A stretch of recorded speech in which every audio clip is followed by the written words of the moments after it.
Assalamu alaikum warahmatullahi wabarakatuh. Anzina yanga jambo. Abasuthu bathi libitso laka lena sikhukhomo amazulu athi igama lami ngusikhukhomo. Thank you for tuning in.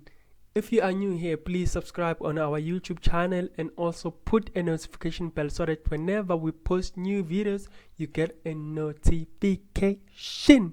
Once again, thank you for your continuous support. Well, let's get to it. Intatheli noma umsakazi osemkantshubovu kwezokusakaza untombaze umdabula ngizamqoma ngoba ngimthanda uNgizwe Mchunu umacingwane owayemsakazi wokhozi FM apparently waxoshwa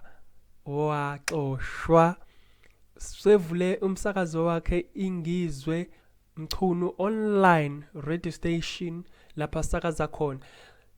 Apparently these days uNgizwe Mchunu uthuka kwasani, whether umculi whether umlandeli wakhe uyathuka nje.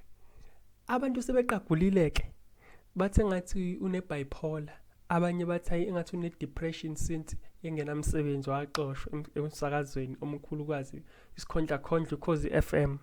Mina ngazi kuthini okwakho ukubona ngempela unayo bipolar ngoba uvane ebhoke ngolaka.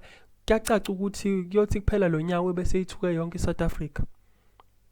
Uyobe seyithuke yonke South Africa. Labantu about 57 million eSouth Africa uyobe sebathuke bonke including upresident.